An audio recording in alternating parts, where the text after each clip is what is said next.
All right. What's going on? Welcome back to another episode of the Coffee Q&A, your daily dose of coffee Q&A here on the OnoCoffee Challenge. You're your host, and we do this live stream about coffee. Especially if you're just joining us for the very first time, most Monday through Friday weekday mornings at 10 a.m. Eastern. So how's it going? Hope you're doing well. And today we'll be talking a little bit about something called the Mid-Autumn Festival. Keone, aloha to you. How are you doing? And the Mid-Autumn Festival is something that's celebrated this time of year every year. And it's typically on the Gregorian calendar, which is, I guess, the main calendar. It's typically sometime between mid-September into early October, because it's what the thing is that the eighth? It's the eighth moon, the eighth new moon of the Chinese calendar. Is that right? Let me just make sure that I got that right. Yeah. The 15th day of the eighth month of the Chinese calendar that has a full moon at night. That's what it is. Okay. So it sometimes falls somewhere between there. Like some years we've had it, early into September, and I think maybe this is one of the latest. I'm not sure. Kent, how are you? Good to see you. And so in the Asian culture, this is fairly a big deal. Actually, growing up Filipino, it's not as prominent, even though that my family has some Chinese blood in it. And there is a big Chinese population in the Philippines, but it's not. It just never was a heavy central part of my growing up. But it is something that I think is really exciting and important. And what the Mid-Autumn Festival is about is a celebration of gathering of families. So it's time to get your families together, and and part of that was derived from 3,000 years ago, when this really kind of started, was to bring the family together to help harvest the final crops of the summer and then prepare for the coming winter. And so it's all part of that, but it's expanded into enjoying things like tea and mooncakes and lighting lanterns and things like that to symbolize, family and togetherness. And I think that's a really wonderful thing. Naomi, good morning to you. And Keone says there are a lot of mooncake offerings here at every store. Oh, yeah. And if you're out there in Asia, Southeast Asia, it's going to be very heavy. And I imagine it's the same way in the Philippines as well. I grew up here, so I haven't been there during the Mid-Autumn Festival to know this. But at Spro and at our shops, we would actually offer mooncakes and tea this time of year. And that's really kind of the whole springboard. It was way to have an expression of something different in a coffee house environment, and to expose our guests to something they may not have experienced before. And the mooncakes are very interesting. Like mooncakes are, we'll get some here. Typically, they're commercial. Like, we never made our own mooncakes, although I did almost buy some molds for mooncakes a few years back, but then we just never. By the time that I would think about getting the molds, it was time to go buy the mooncakes, and it was we just didn't have enough time to develop it. And plus, the whole thing. So one of the things about mooncakes are really dense bean curd. Are they bean curds? They're beans. They're really dense, and they're meant to be shared. Like they're these small cakes that you see them, and they look very diminutive in size, and you're like, I could pound that whole cake. I don't know what I want to share that for, but when you really get into it, man, it is. Like, I've never eaten one by myself like that. Even if I'm eating all by myself and I'm totally alone while eating, I've never eaten one completely, because it's so dense and so thick that it would be crazy. So we would sell at Spro. We would have mooncake, and you get a pot of tea, and a lot of times we would use a really nice oolong. Today I've got a different tea to use, and so today, even though this is we should probably call this the tea Q&A. But I've got this one of my favorite teas. This is actually a relatively, I guess, cheap tea. Like, it's not super I can't say it's not super well sourced, but I mean, it's like, we have this whole thing in specialty coffee where we're meticulously choosing the beans and doing all this stuff, and that in tea happens very much so, and maybe even to an nth degree that we don't even understand. Like, one of my friends on the tea side of the business, like he tells me his stories, and I'm just like, good Lord, dude, this is amazing. Like I'm totally fascinated. Robbie Croson, he owns a tea company now in Portland, Oregon. And I met him like 15 years ago at a tea convention, and we just became friends. And he kind of opened my eyes to the world of tea trading, and I was like, "Whoa, this place is crazy! You could get deeper into tea trading than you could with coffee." I think, and that was when I decided, I only want to skip on the edge of the tea trading side. Even though tea has always been my favorite drink over coffee over the years, I don't really want to get into it to that nth degree because that might ruin my enjoyment of it. But also, it's like, how many rabbit holes does one really need to get into, right? Good morning to you, Mom. Russell says, good morning from Cape Town, South Africa. Is that, you're just visiting? Oh, that's right. You went there last week, right? That's right. I'm like, don't live there. Power Plant says, extremely high calorie, I guess, but it's only once a year, right? Like, if you're eating it all the time, okay, that's probably bad. But once a year, I think it's all right. Now, typical mooncakes have like beans, and they've got, like preserved egg yolks, right? And I didn't get that one this time. Actually, I got this from Costco. I was at Costco a couple weeks ago, and I was like, huh, they have mooncakes. This is why I was saying, I've said this before in the show, like, I'll go to one of the local Costco. It's not the Costco that I always went to historically, but it's one of the newer ones. Huge Costco, and they have like halal lamb, like a frozen whole lamb, halal. And I was like, what? What is that doing here? And then they'll have like Asian snacks and Asian foods. And so to see like mooncake, I was like, mooncake at Costco. What kind of craziness is this? Now this one's, I think, to me, this is a little bit of divergent. It's not what I'm used to seeing. Normally, it's like red beans and maybe some lotus beans and then egg. This has no egg. This has jujube or jujube, red bean, matcha, and lychee. So this is kind of like a newer, like modern interpretation of the mooncake, right? So it's kind of like, I don't know, hipster cake or something like that. Especially since, I was thinking about one of my good friends, like she's a big like matcha, like she's gotten into matcha over the past year like crazy. Like she's totally obsessed with making matcha every morning. And I'm like, oh, she probably would like this matcha cake. So as you can see, I've already eaten a little bit of it. Actually, I brought it by, and my father was like, "Oh, can I have one of those?" I was like, "Well, yeah, of course. Why? How would I say no to my father for this?" But we've got the mooncake. The mooncakes, and I here in the United States, where I live on the East Coast, in the Mid Atlantic, in Maryland, this is how I normally see it. I'm sure if you're where you are, especially like Kyone, you're out there, and even Power Plant out in Japan, you probably have bakeries that make this fresh. And I would love to like go to a bakery like that and have it made fresh. And I'm sure if I was in Boston or New York or any city in America that has a strong Chinatown with Chinese baking, they probably have this freshly made. But here we get them commercial. So that's kind of why we have this. And this is made by a company called, it's from Taiwan. And does it say the company name? Maybe it does. And marketed by KGC in California, distributed by some marketing company in New Jersey, made in Taiwan, but it doesn't really say who makes it. Okay, so this is what I was wondering. It says jujube, red beans, matcha, and lychee. And I wasn't sure when I bought this whether these were all together in one or maybe individually. It looks like, based on the ingredient listings, they are separate.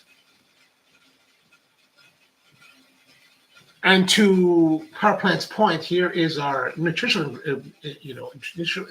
information.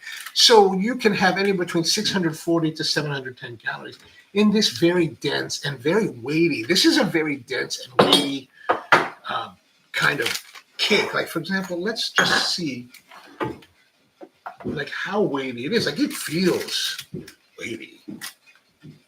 almost 200 grams. So 109, well, let's say without the packaging, maybe 180 grams of weight is this. So that's fairly, it feels heavy. It feels heavy, right? It feels heavy.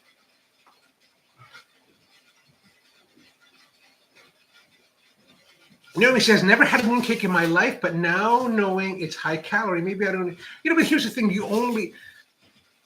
I never, I don't know why PowerPoint's so kind of like worried about it. Like you eat this once a year, right? Unless you're crazy and then you eat it.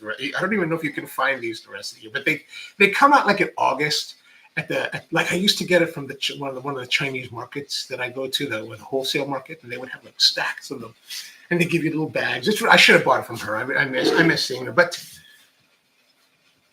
it is it's only once a year. So and here's the thing: if you eat the whole cake, 670 calories, like you'll not eat the whole cake. Like you would have to eat the whole cake, and I think you have to eat the whole cake in multiple seatings. So you're not gonna be crazy to have it all at once. You would not feel well. I don't think you'd feel well if you had it all at once. And so I really don't think it's much to worry about. Like, for example, here's the one that's open, that's in here.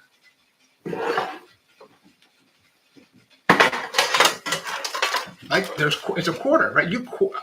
We typically quarter it and then eat it slowly. And like this it's really a lot. It's really, really, really a lot. So I would suggest not to worry about it. Now, of course, it comes in a tin like this of 4. So there's a lot for you to eat. Like I have bought this, a couple times just for myself, at least once or twice for myself. And I never finished it. Like a year later, they're still sitting. And a year later, they're so dense and they're so like whatever that they never turn. I don't think they ever turn bad. I think you could probably eat them for years.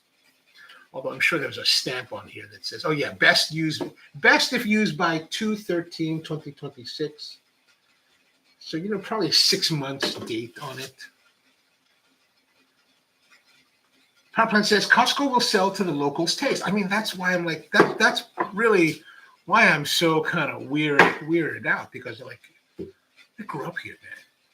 This place is like a white area. Like I'm what? There's enough people to support this. This is craziness. Like I remember when I was after I had moved to Honolulu in 1988, I came back. I would come back, a couple times a year to visit family. And I remember one time I'm driving through the inner harbor of Baltimore. Probably like 1989 or 1991 or something, but sometime in that era. And I remember I'm sitting at a stoplight, and here's this family crossing the street, and I was like, oh my God, there's a Latino family. That was so significantly different for me to see a Latino family just walking across the street. And I was like, whoa. Because back when I was growing up, it was never like that. Like you never saw that kind of thing. It was very, very unusual. But so that's why it's kind of it's very interesting and very nice that before you had to seek like this, we would have to seek this out from very specialty purveyors. Now Costco has it. All right, no problem. I'll get that with my my toilet paper. Kelly says some of the fancy hotels will have some real specialized varieties of mooncake that are really expensive but really good. Ooh, that sounds worth investigating. Powerplant says, I love inazirushi, but won't eat it now because it's insanely high in calories. Anton says, hello. Hi, Anton. How are you? Look at those calorie counts there. Is it? Come on now. I thought maybe high in sugar, but not necessarily high calorie. Good to know. Let's see, how much sugar are they putting into these things? Okay, so one cake is about 100. Okay, so 175 grams is one cake.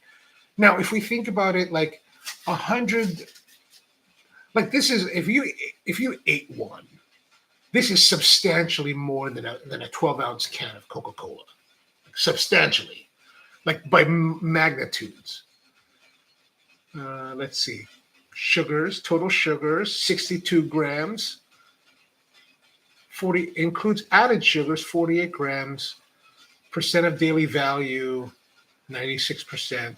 3 grams of there's 3 grams of protein. Fine, you're fine. And very low, look at that. Less than 5 milligrams less than 5 milligrams of cholesterol. So very healthy, very healthy. It's just calories. What do you worry about? Don't worry about it. Plus, and here's the thing, you got to divide this by 4. Siri, what's 710 divided by 4? 710 divided by 4 is 177.5. Why? Just a little bit more than a can of Coca-Cola. What's there to worry about? What's there to worry about? Plus, you're going to drink tea with it, which has no calories. So you're very good. And it's going to cut through all that kind of thickness and sweetness. You'll be fine. You'll be fine, I tell you. A small pastry for 700 plus. Yeah, because, you got to remember, like these guys, when you eat, when this started 3,000 years ago, the families were coming together. See, that's the thing. You get the family together, you cut this, and you all share it. After working in the field, harvesting your whatever produce, so they got to have some calories to like fuel them and regenerate their muscles and body function, right? Kenny says, I usually cut into 4 pieces and eat one with tea a day. Yeah, exactly. So it's not, 177 calories. Come on. It's like an ice cream cone. It's not that bad. Power Plant says, and yeah, they are.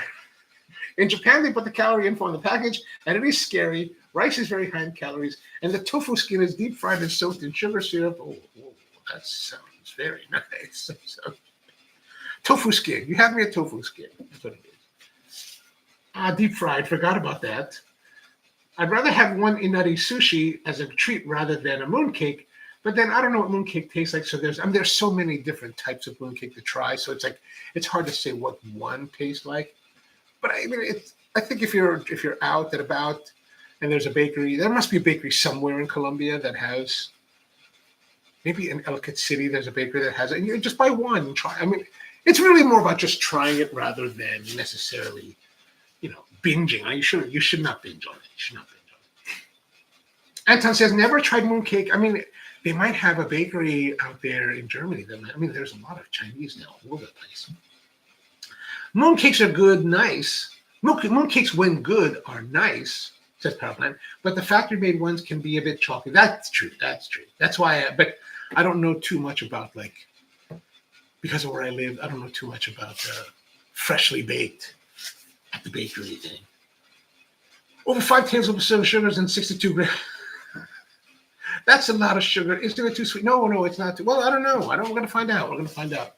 Since it's beans, eat with rice for complete protein. See, perfect.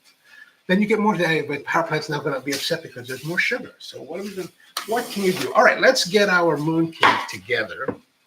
We're going to get this here. Here's the mooncake. We're going to zoom in so you can see the calories up close. Like this was shipped from Taiwan, so it was made months ago so they could put it in a container and save money on the transit. And they even have little desiccant packs here. Very nice. Now you want to keep your packaging, right? You want to keep the packaging because especially if you're like me and you're eating all by yourself, you're going to reuse it. So here's the bottom. I mean, it's nicely done. They've been doing this for 3,000 years, so they should have that down. All right, so we're going to take this. Okay, look at that. Pretty. Let's just make it look pretty here on that. Good for thumbnailing. In case we want to make thumbnails with it later. All right, so good for thumbnails. Here it is. And we're just going to, what we want to do, first of all, we need to we can't just get into, we need to prepare our tea. So like I said, I just got this Golden Sail brand China lychee black tea. I love this tea. I've been drinking this for decades. When I was still young, I was like, oh, this is great. I love lychee and I want to have more of it. So normally I would normally have served this at Spro. I would serve this with a nice oolong.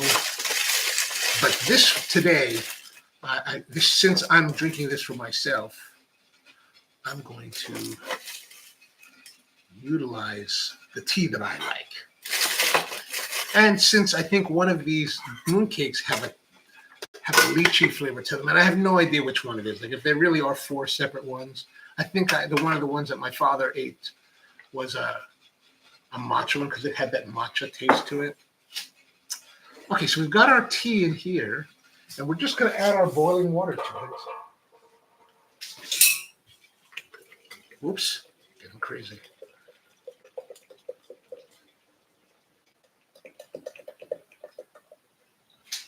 Now, there is a whole science to tea, like 2 grams for every whatever. And, I could look it up and I have notes on it. But you know what? I never worry about that.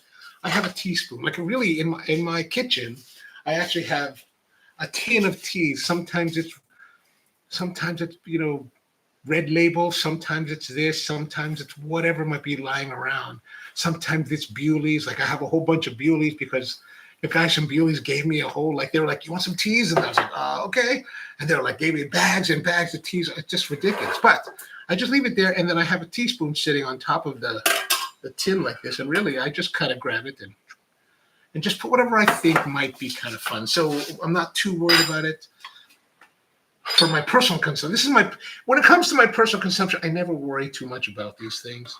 I'm going to stir it just a little bit. Actually, I never stir it. I don't know why I'm doing that. I'm just trying to pass the time. But the nice thing about this lychee, and granted, it's an artificial flavor and aroma, but you know what? It's lychee. I'm not asking for much, right? Okay, so now we have our tea is brewing. And let's see. Power Plant says drinking Longjing cha in China was one of the highlights. Ooh, I would like to try that. That sounds wonderful. Karen says, for your information, I made some cold brew with the OXO Rapid Brewer. It came out great. Oh, I ground the beans finer than you did. There was no initial dripping into the container. I usually don't like cold brew. So did you do, was your cold brew recipe the same recipe that OXO lists in their packaging? Like they have in their instructions, they actually have a cold brew recipe. Is that the same recipe that you used? I'm curious to know because we still have some more. We have some more episodes to squeeze out of the OXO, like the cold brew recipe. A couple more. I keep saying that I keep thinking I'm going to make a video, like an actual produced video for the channel about the OXO, but I haven't. I'm saying that, but I don't know if I ever will. Power Plant says, learning Gong Fu Cha ceremony is fun and quite easy compared to others. I love the tiny, oh yes, I love that.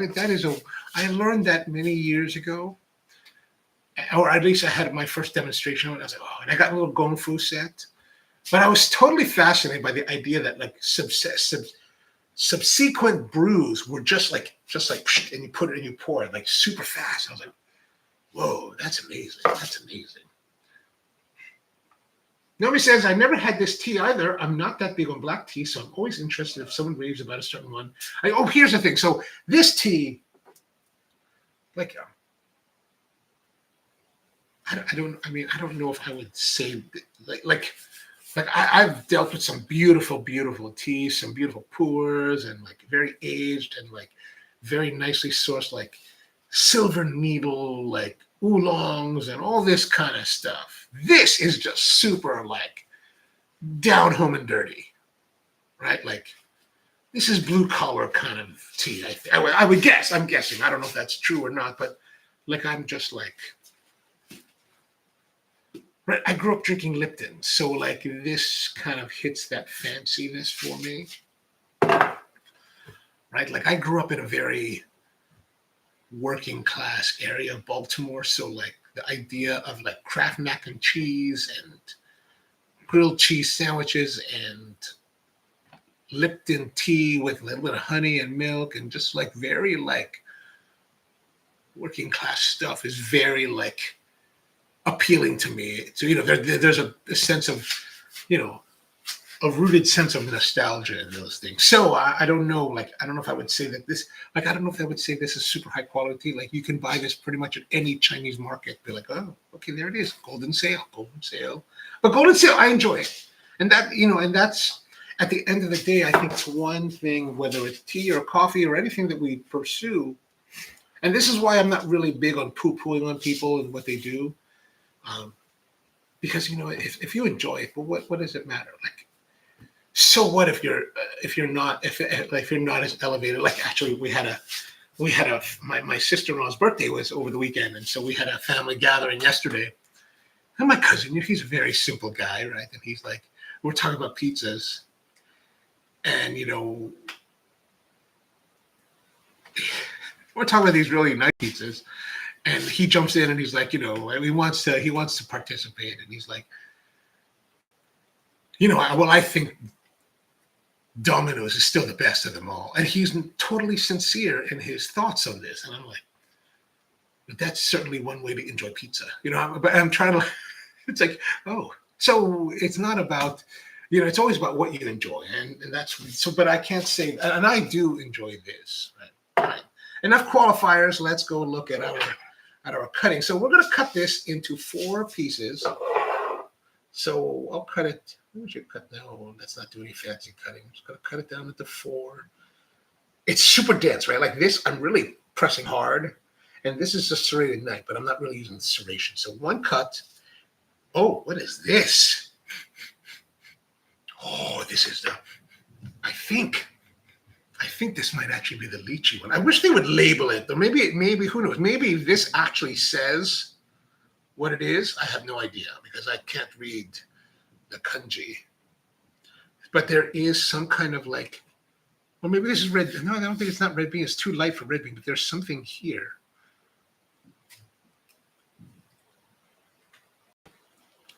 It's something. I don't know what that is. Maybe it's jujube. I don't know. I don't even know what jujube is, right? Morning to you, M0. Oh, I totally realized that. I'm not even looking. Here, this is I'm talking about this filling, and like I'm not even on the right camera. Okay, so there's the filling, and it has this thing. So like I said, it looks to me that it's not going to be the red bean because this is just too light for red bean. Red bean is normally pretty dark, a dark red. And like there's these bits of something. So maybe this is the jujube.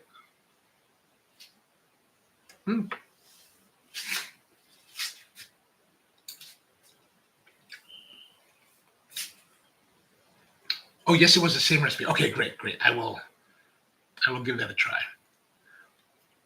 Parkland says that looks like commodity tea. Not bad, but not all that. Yeah, definitely not. It's definitely just a commodity tea. Very basic, very simple. Nothing too crazy, right? Like. But that's what I like about it. I just like that. All right, now let's do another cut. We're going to do another cut. Since I ate that one, I should cut this one already as well. So we're going to cut down here. Man, that is super dense. So this is really super dense. So you don't really want to. You don't really want to eat it all. Like it would be ridiculous to eat it all. And then we're going to have our tea. Go back to that one. It's nice red or black tea, whatever you want to call it. Now, I could use a strainer to remove all those particles from my tea. You can see they're floating in there, but we're just going to do it a little bit more. I didn't even bring a fork, so.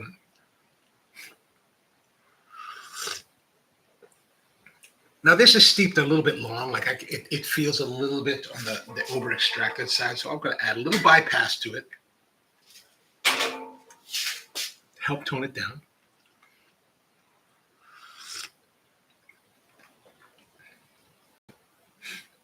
Cutie says there's a shop here that sells the Thai-grown tea with jasmine flowers in it. Amazing. Oh, that sounds lovely.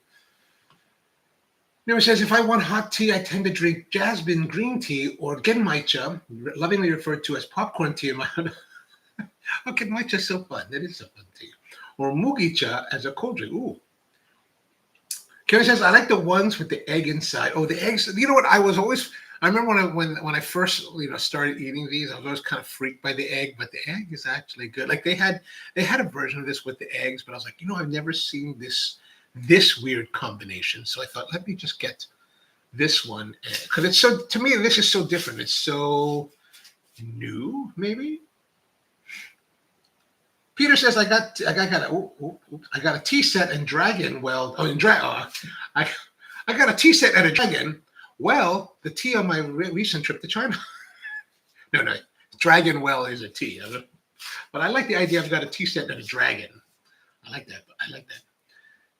Power plant says in Korea they have more grain teas as the growing regions for the tea plant were small. Buckwheat tea and corn tea are those are interesting. I've only had like the barley tea. Like I've not had buckwheat or corn. Does it have a very corn like when people say corn drinks, I kind of think like, does it taste kind of like corn pops if I added sugar to it? Corn pops, if you're not familiar, is a cereal in the United States that's for kids, like sugary, sweet, but it's made of corn and it tastes like sweet corn, kind of.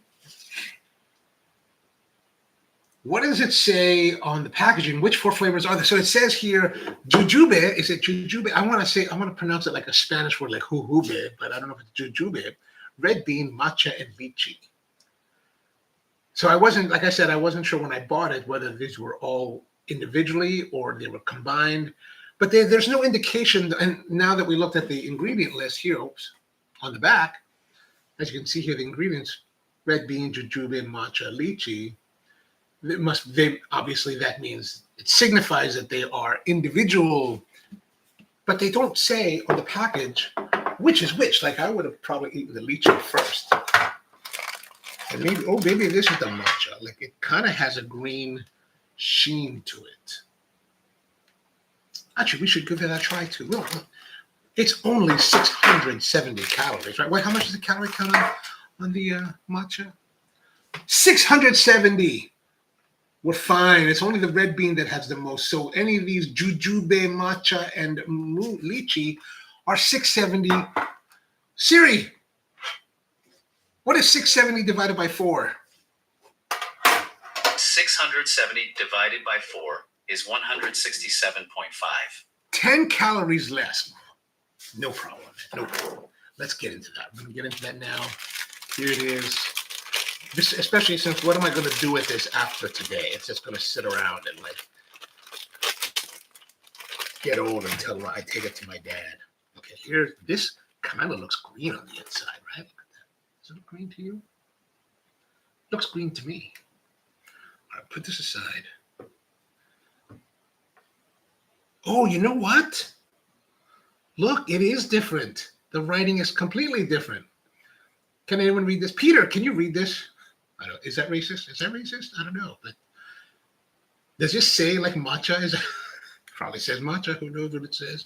All right, we're going to try it now. Oh, I should clean this. Let me clean my knife first.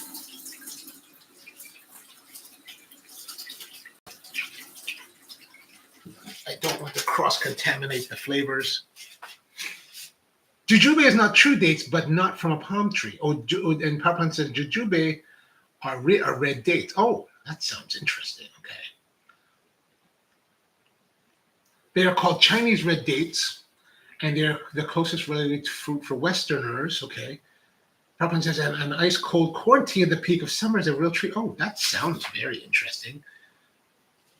Peter says Longjing tea from Wuxi, West Lakes is the Dragon Well. Oh, the Dragon Well. I still like the idea that when I went to China, I got a pot and I got a dragon. Oh, I like that. All right, here we go. Let's cut. We're going to cut into this. I'm going to cut here. Oh, this one's a little bit less dense, a little bit less resistive. Oh, wow, look at that. What is that? Maybe this is matcha. Could be, but look at that. It's super black, like it's super onyx looking. Like, actually, I gotta take a photo of this. This is very fascinating.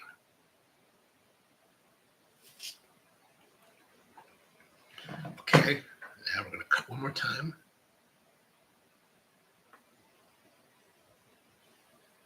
Whoa, that is different. I would say this could be, I only think it's matcha because it kind of looked like it had a green tinge, but it could be red bean. What am I saying? I have no idea what these are. It seems that there are some renewed interest, says Keone, at least here in coffee percolators, the old kind that has a clear bubble top. How does that compare with coffee mate type brewers?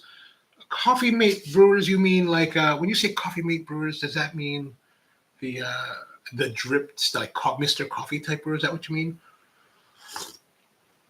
I mean, percolators have a place, and I mean, I think you can make, and I think we've done it on this show. I think you can make nice quality coffee with percolators, but I think that the key is that you just need to control the variables. I think it's always about controlling the variables. One of the problems with the percolators, I think, is really how people approach it.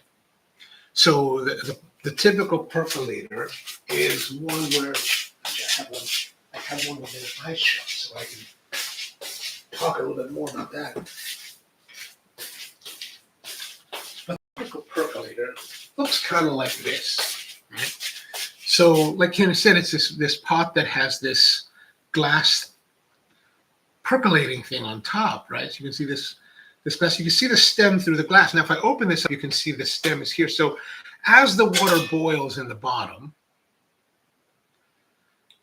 like we talked about with the Mr. Coffee type of brewing system, the water boils in the bottom and then is forced through this tube up. The water is forced through, because of the boiling action, the water is forced through the tube and shoots out the tube.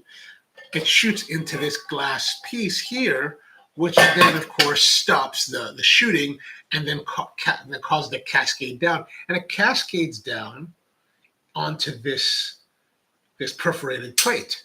Now, your coffee is actually in here. And that perforation, all the hot water, the boiling water flows down through the coffee and comes out the pores on the side and on the bottom, and then remixes with the coffee or the water that's in here. And then as time goes by, as you're boiling with it, so most people will just put the water in, they'll put it all together, and then they'll put it on the stove and turn it on, and they'll start to run it. That typically leads to a lot of over extraction because, again, it's always about contact. It's always about like temperature, quantity of coffee to water, and contact time, right? And so if it takes you 10 minutes to boil it, and then you wait another 5 minutes and you're letting it run, well, you're really have over extracted your coffee. So what I tend to do with these is I will boil the water. I will prepare it with the similar ratio, 2 grams for every finished ounce. I'll do like a very coarse grind, or maybe even medium grind. Put that in here, boil the water, bring the water to a boil. Once the water's reached a boil, 3 minutes or so, I'll let it run for 3 minutes and then stop. And that usually results in a pretty good cup. So that's kind of how I would do it.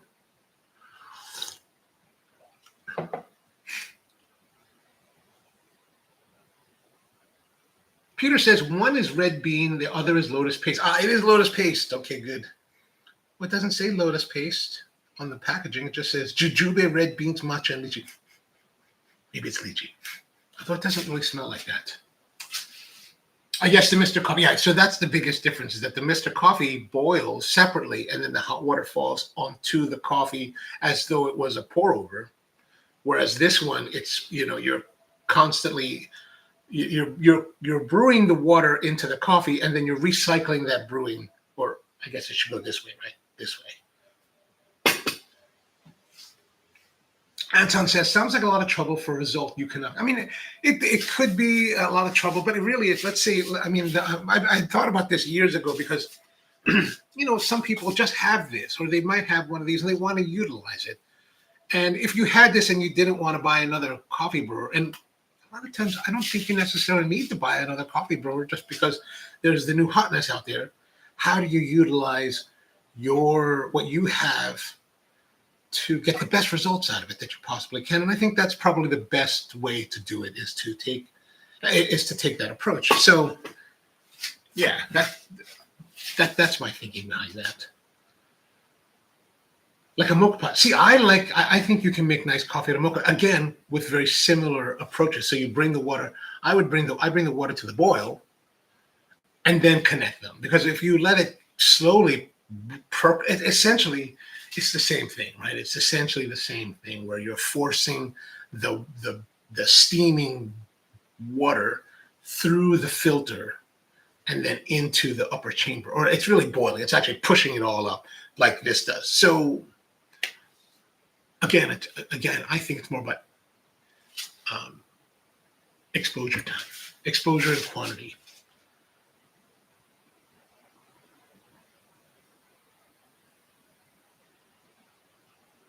You mean so like no? Well, yes and no. The idea of pushing the water through a stem at some point is similar, but the actual process is very different, right? Because the mocha, right, you're in the boiler, the water is actually being pushed through the filter and through the coffee, and then the stem is above that in the brew chamber. I have one here too. Yeah, there it is.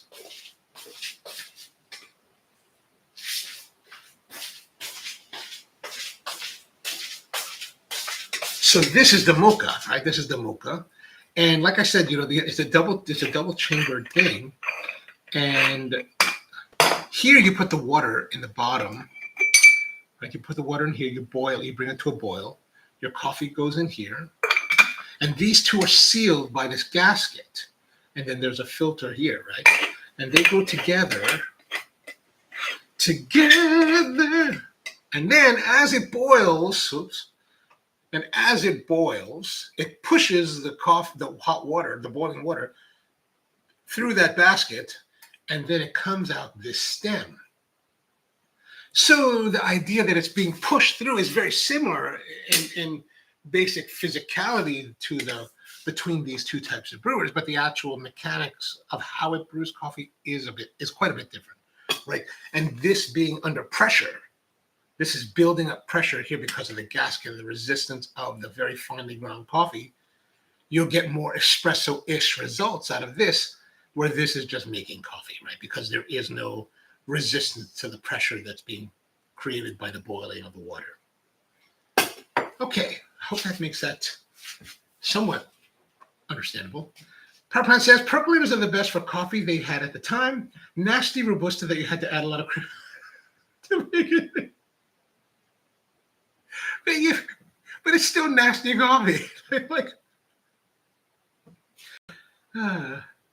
Peter says it fountains back on the ground. Yes. The percolator. Yes, absolutely. Kevin says, interesting. I think there are so many different ways of preparing coffee, all with similar but different. Absolutely. And I think that,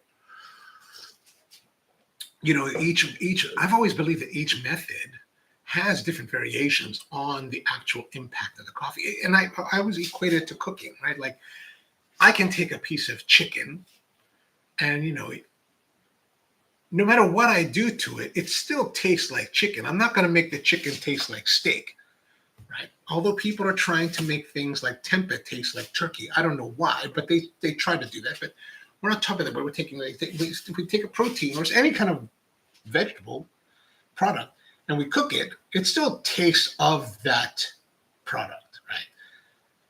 But the way that it tastes, the way that it's interpreted can be wildly different, right? Like I think we've all experienced the times when, like, while we may love fried chicken, maybe today I don't want fried chicken. I want to have roasted chicken. Then fried chicken wouldn't suffice. Or maybe I want to have roasted chicken, which is kind of fried, or boiled chicken, or something. There's different variations on it, right? But it doesn't change the actual nature. It just changes the interpretation of that chicken. And I think that's how brew methods are, is that you can have this one coffee that you have. And if you brewed it in different brewing methods, it would express that coffee differently. It wouldn't be a dramatic change. Like it's not going to make, a Robusta into a geisha, but it's going to give you different experiences, nuances based on the type of brew method that you have. Anton says it just doesn't align with what we know today, makes the coffee we like taste. I don't know if that's true. I think that there's more about. I think we need to break. One of the pitfalls, I think, in a pursuit, and this is true of any pursuit, is not to fall into the trap of believing that there's only certain ways to do things. Right? You can do things in many different ways and achieve very good to excellent results. But I think it takes time to explore and exploit that. Like, and I think this percolator is a great example of that, right? Like, percolator's been around for a long time, and people have brewed with percolators in generally the same way for generations. And I don't think anyone really challenges that. Nobody really has different expectations, or nobody really wants to even think about it. most people will look at this and think, well, this coffee for generations has served Drek. Therefore, it is a Drek producing machine and should only be relegated to Drek. I don't see it that way. I think that I believe there's ways to coax beautiful coffee out of this device if you only take a little bit of time to consider how to brew, how it brews, how people are utilizing it, and how we might be able to exploit the device to get better quality product and more enjoyable product out of it. I do believe that. And I think that's true with anything, because think about this, right? People have, for the last 20 years, people in the coffee business and enthusiasts have raved about the V60. You know what? But the V60, this idea of a cone that flows water through it, has been around for how long? 200 years? The Melita's been doing it for like multiple generations. Nobody thought about it for a long time until somebody thought about it. Until somebody thought, well, how can we exploit this for the better? How can we do more thoughtful brewing with it? And now you have all of these cats out there with all this like meticulous brewing of like, I'm going to put 2 grams of water here, a half a gram of water here, and it's going to get better extraction. God knows that's probably not true, but you know what? The enthusiasm to explore that and try to exploit that is what we need to see. And I think, I think that can be done with any of the brew methods.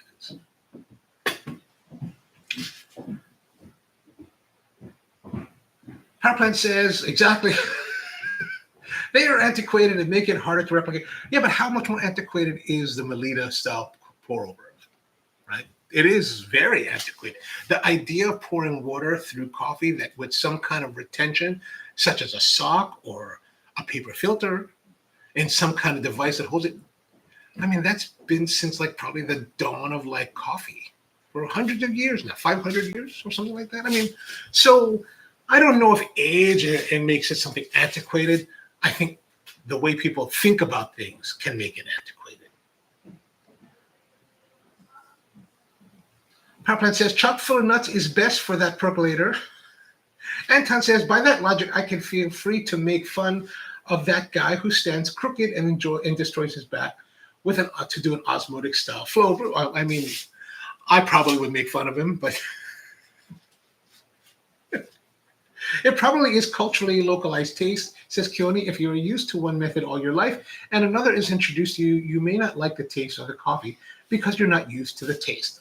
I can totally see that.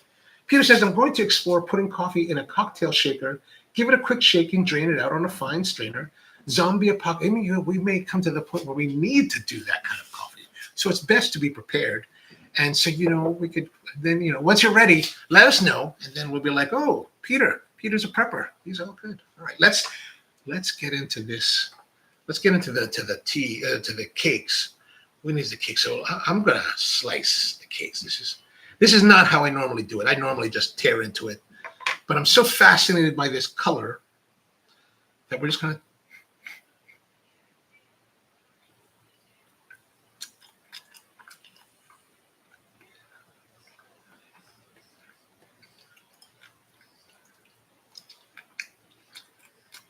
Maybe this is the jujube. It doesn't taste like red bean to me. This must be the jujube. My tea is getting cold.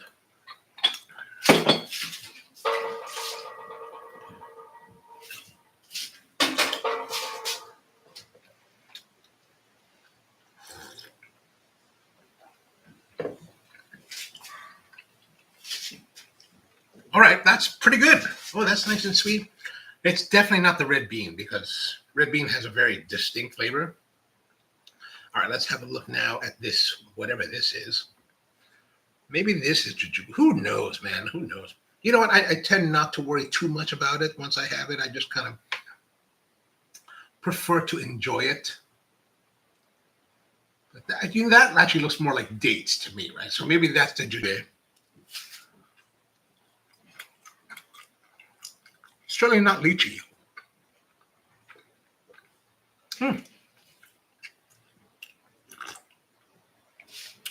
For some cakes that have, okay, so let's say this is the red bean, right? So let's say this is the red bean because there's nothing remotely like matcha or lychee to it. Or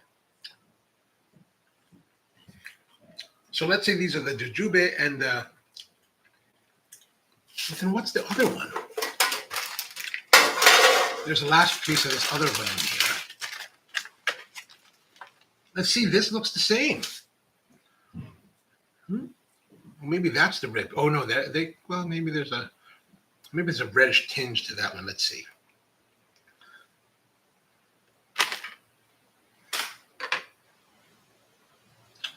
Okay, see the way that cut, the texture of that looked more like red bean because it's got a little bit of texture in that cut.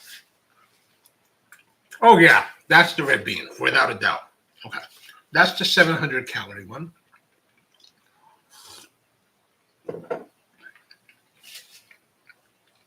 Now, while we talked a lot about calories and how these are 670 or 650 or 710 calories in one cake, like I said, you're not going to eat them.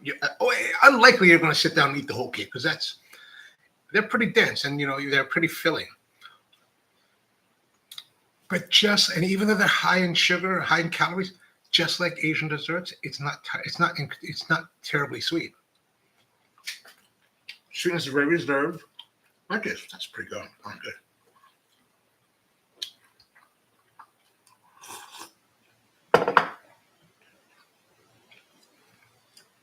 M0 says one looks like pecan pie, and it does. I believe this is now the jujube.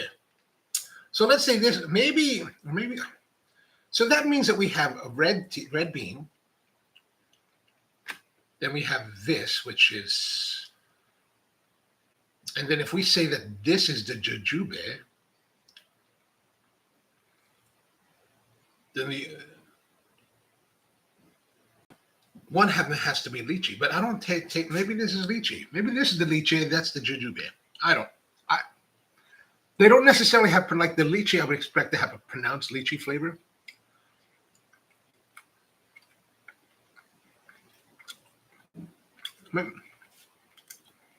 Again, if that is lychee, it is very mild.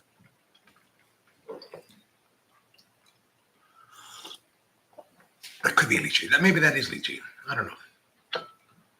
Actually, I really can't tell. I can't tell. Normally, the boxes that I get of these only have one flavor, typically like lotus. I like the lotus with the double egg. I like the double egg. Sometimes they put 2 egg yolks in them. I like that. Actually, these are fun. I like it. People don't need to eat so much.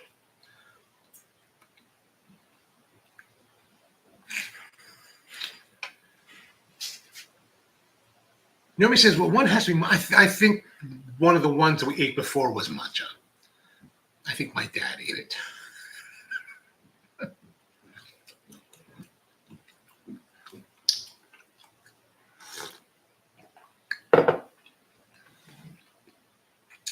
Jonah says, since no one really eats one by themselves, that's probably why they sell. Oh, yeah, for sure. And I think, if we were all sitting around, we could all take a quarter or an eighth of this. And I think you'd be very well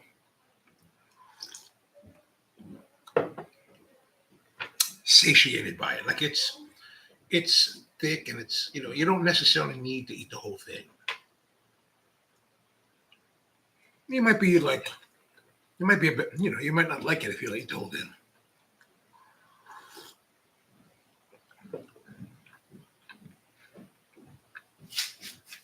I just wanted to tell you. That's true.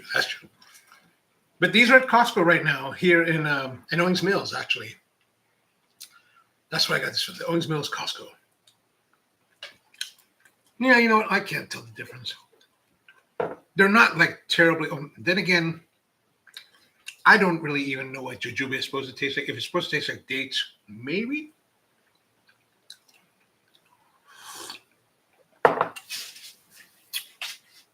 I would think that maybe that if it does taste like dates, then maybe this is the jujube. This is the red bean. And then this would have to be the lychee, because none of these have a matcha-esque flavor to it. Although this has an interesting density.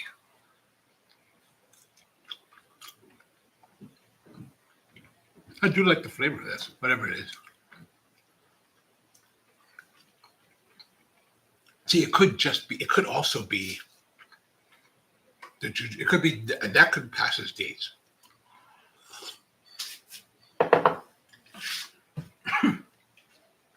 Nemesis, I just want the tea. This you can get at either H Mart or Latte. They have it all the time. I think I got this one at one of those. Normally, I would buy it at a place in Baltimore called what is the name of the place? Asia Market? Asia. It's in Govan. It's in the Govans neighborhood on York Road. It's way down there. And the woman that works there, man, I've known this old couple for many years. She reminds me of my mom. So I'm always like happy to go see her and buy stuff. But I don't get to visit or buy much because since we don't have the shop in the city, our needs for product have changed. So I don't get to see her very often.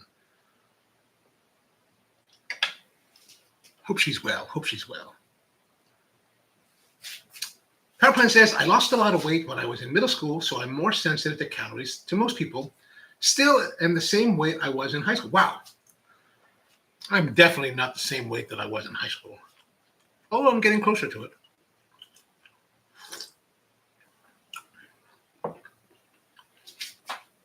If you have tried some getang, they usually put the jujubes in the broth. Ooh, I don't know if I've ever tried that.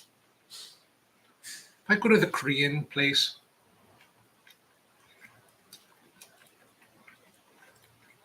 like a lot of times if I go to Korean, it's because I want the dolsot bibimbap. I'm very pedestrian in my taste. Or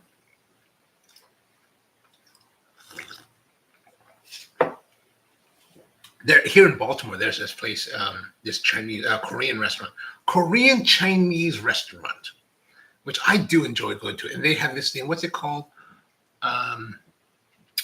It's a noodle dish with the black beans. I can't remember it. I've always enjoyed eating that. I think there's pork in it. It's super dark. The sauce is super dark. What is the name? I'm trying to remember the name.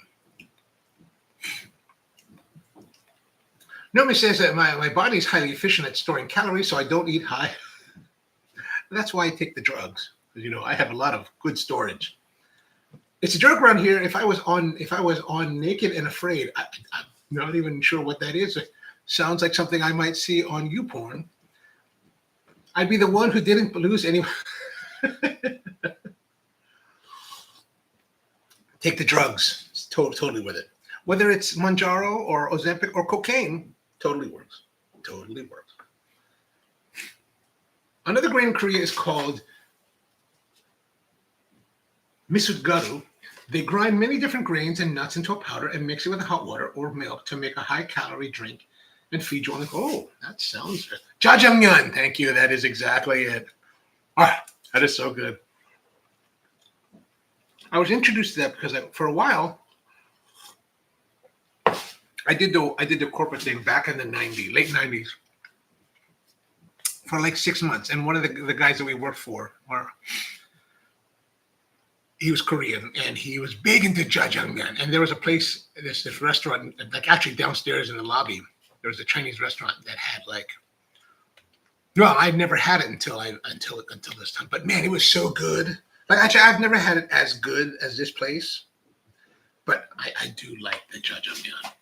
In Indonesia, they've gone Korean craze. Oh dear, here come the drugs. Yeah, here come the drugs. I don't have diabetes, so I'm not a cat. Oh, yeah, you need to get. So what you should do is eat more of these. Bring your A1C to a high level, to like 7. Go see your PCP. Get them to declare you as a diabetic. Then go get the drugs, and then you can get it for cheaper.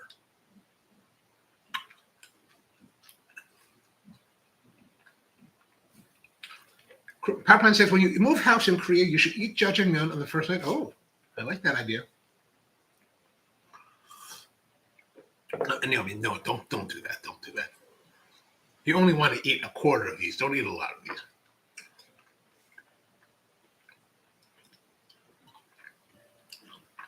Plus, I've seen your photos. I don't think you need to worry so much about it. Okay, whatever this flavor is, this one with the lightness, I do like it. I do like it. It is my favorite of them all. Maybe it is the lychee. But it has these pieces in it that remind me of dates. So who knows?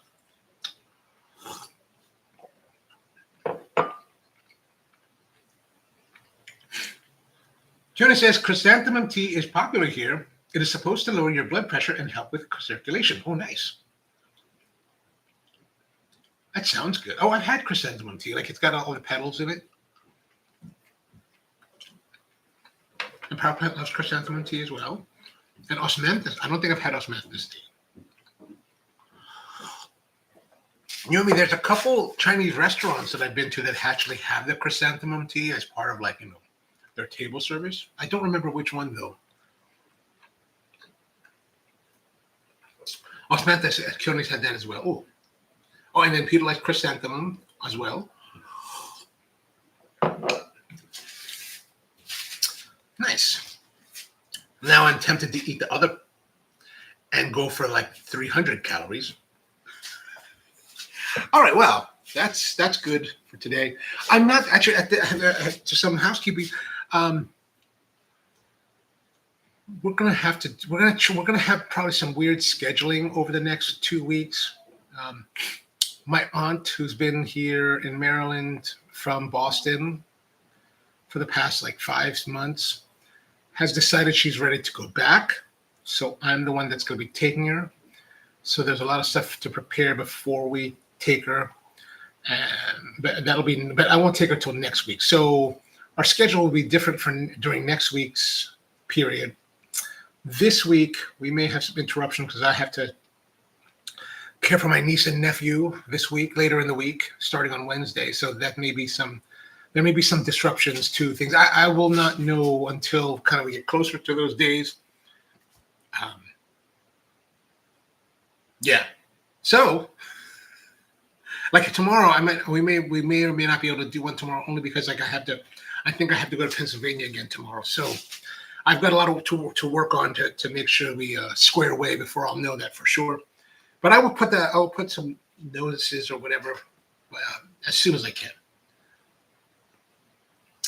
Power Plant says, when I lived in Hainan, they loved chrysanthemum tea and drank it every day. Oh, nice. That sounds good. All right, so that's what's going to be happening for the next week or so. And definitely when I get up to New England, then it's going to be very more hectic. But I will keep you guys informed. So thank you very much for hanging out with me again. Good to see you. Hope you had a wonderful weekend. And I'll be back again probably tomorrow. All right. So until next time, see you then.